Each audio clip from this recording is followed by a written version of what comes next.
غور کریں، یہ ساری جو مصیبتیں ہوتی ہیں نا اپنے اعمال کی وجہ سے ہوتی ہیں، ہماری بد عملیوں کا نتیجہ ہوتا ہے۔ تو سب سے پہلے توبہ کریں، یہ پہلی تعویذ ہے۔ پہلی تعویذ کیا ہے؟ توبہ۔ یا اللہ میں مرض میں مبتلا ہوں، میں قرض میں مبتلا ہوں، مصیبتوں سے چھٹکارا نہیں ہوتا، میں مانتا ہوں، میں جانتا ہوں میرے کالے کرتوت نے مجھے پریشان کر رکھا ہے، میں سچی پکی توبہ کرتا ہوں، انشاءاللہ العزیز حالات پلٹا کھائیں گے۔ گناہوں سے بچنا یہ سب سے بڑی تعویذ ہے۔ دوسری چیز، اللہ کے جو احکام، نماز ہے اور دوسرے احکامات ہیں، کیا اس کی پابندی ہو رہی ہے، اس کا جائزہ لینا ہے۔ دیکھو نحوست گھیرتی ہے گھر کو، پڑوس میں بے نمازی کی وجہ سے۔ جو آدمی بے نمازی ہو اس کی نحوست جو ہے اطراف جو گھروں میں جو ہے ویرس جیسے پھیلتا ہے ویسے پھیل جاتی ہے۔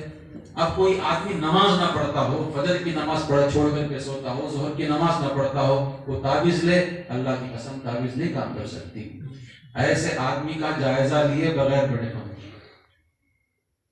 ایسے آدمی کا جائزہ لیے بغیر میں تعویذ دوں تو میں دھوکہ دے رہا ہوں۔ پھر آپ کا عقیدہ بنے گا، دیکھو جی ہم نے تعویذ لی تھی جس کے اندر قرآن کی آیتیں تھی، اللہ کا نام تھا، لیکن اس تعویذ سے کچھ نہیں بنا۔ تو سب سے پہلے کیا ہے، گناہوں سے توبہ کرو۔ اللہ کے جو فرائض ہیں جو ہمارے اوپر عائد ہیں، کیا ہم اس کو پورا کر رہے ہیں، دوسری چیز۔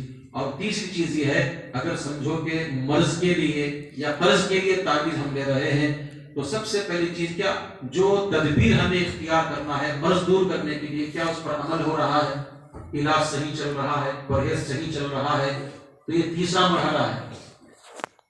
اس کے بعد جو تدبیر اختیار کرنا ہے، یہ چوتھا مرحلہ ہے۔ پھر بھی کچھ نہیں بنتا، پانچویں نمبر پر تعویذ کی ضرورت ہوتی ہے۔ سمجھے نا آپ؟ ورنہ لوگوں کے عقیدے بگاڑ دیے گئے۔ نماز نہیں پڑھتا، کوئی مسئلہ نہیں، تعویذ لے لو۔ نماز نہیں پڑھتا، کوئی مسئلہ نہیں، دم کا پانی لے لو۔ میرے دوستو یہ بھی ایک قسم کا گھوٹالا ہے، دین کا گھوٹالا۔ اللہ تعالیٰ ہماری حفاظت فرمائے۔ میں تعویذ کا انکار نہیں کر رہا ہوں، میں تعویذ کا انکار نہیں کر رہا ہوں، لیکن الٹی تعویذ کا انکار کر رہا ہوں۔ ترتیب یوں ہونی چاہیے، کریں گے نا انشاءاللہ۔ سب سے پہلے گناہوں سے توبہ کرو، مرض بھی دفع ہوگا، قرض بھی دفع ہوگا، دکان بھی چلے گی، مکان بھی چلے گا، زندگی چلے گی انشاءاللہ۔ اور ہمارا کوئی اللہ کا عائد کردہ فرض کیا ہم اس کے جو ہے چھوڑ تو نہیں رہے۔ اور دکان، سمجھو کوئی آدمی دکان کے لیے تعویذ لینا چاہتا ہے، تو یہ تو نہیں کہ بھئی بے وقت دکان کھول رہا ہے، 12 بجے دکان کھلتا ہے اور 6 بجے بند ہو جاتا ہے۔ اب دعائیں بھی چل رہی ہیں، تعویذ بھی چل رہی ہیں، حضرت دکان نہیں چلتا۔ اب دیکھو تدبیر میں فرق ہے، یعنی جو جس طریقے سے تدبیر اختیار کرنا تھا، جو کام کر وہ نہیں کر رہے ہیں آپ، تو لہذا یہ بھی دیکھنا چاہیے۔ تو میں ان تاجروں کے لیے، تاجر احباب کے لیے جو دکان کی وجہ سے پریشان حال ہیں، ان کو ایک تعویذ دیتا ہوں۔ تعویذ کیا ہے، آپ کی جیسی بھی دکان ہو، چاہے الصبا شروع ہونے والی دکان ہو یا فرنیچر کی دکان ہو، جو 10-12 بجے کے بعد آپ کا جو ہے وہاں بزنس چلتا ہے، بہرحال آپ کو کرنا کیا ہے، نماز باجماعت پڑھنا ہے فجر کی، ٹھیک ہے، باجماعت نماز پڑھو، پھر اپنے ذکر و اذکار کے ساتھ دکان کھولو، اور اپنے دکان میں بیٹھ کر بآواز بلند یاسین شریف کی تلاوت کرو۔ یہ سب سے مؤثر تعویذ ہے، کریں گے انشاءاللہ۔ پھر دیکھو دکان کیسے نہیں چلتی۔ قرآن کی آواز ہو اور رحمت کے فرشتوں کا نزول نہ ہو، کیسے ممکن ہے بتائیے؟ قرآن کی آواز ہو، رحمت کے فرشتوں کا نزول نہ ہو، کیسے ہو سکتا ہے؟ فرشتے ہی تو روزی لاتے ہیں، آتے ہیں صبح سویرے کسی کے دکان پر، مکان پر، دیکھتا ہے کہ یہ لیٹا ہوا ہے، سویا ہوا ہے، تو روزی والے فرشتے روزی برکت کے لے کر واپس چلے جاتے ہیں۔ اب اس کو روزی نہیں ملتی نا، یہ پریشان ہو کر حرام میں ہاتھ ڈالتا ہے،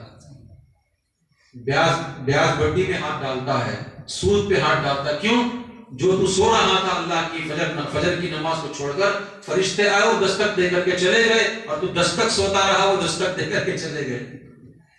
کب تک سوتے رہے؟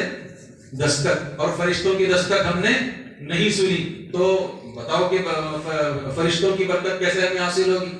تو کریں گے نا انشاءاللہ۔ دکان نہیں چلتا، پریشان ہونے کی ضرورت نہیں، سب سے پہلے تدبیر اختیار کرو۔ ہم توبہ کریں گے، نماز پڑھیں گے، اور قرآن کی تلاوت سے دکان و مکان کو انشاءاللہ معمور کریں گے، پھر انشاءاللہ العزیز دکان میں بھی خیر و برکت رہے گی، مکان میں بھی خیر و برکت رہے گی. پھر بھی اگر نہیں چلتا تو پھر رابطہ کرو، انشاءاللہ تعویذ سے کام چلے گا، دم کے پانی سے کام چلے گا. حضرت مولانا حسین احمد مدنی رحمۃ اللہ علیہ کا واقعہ سنا کر اپنی بات کو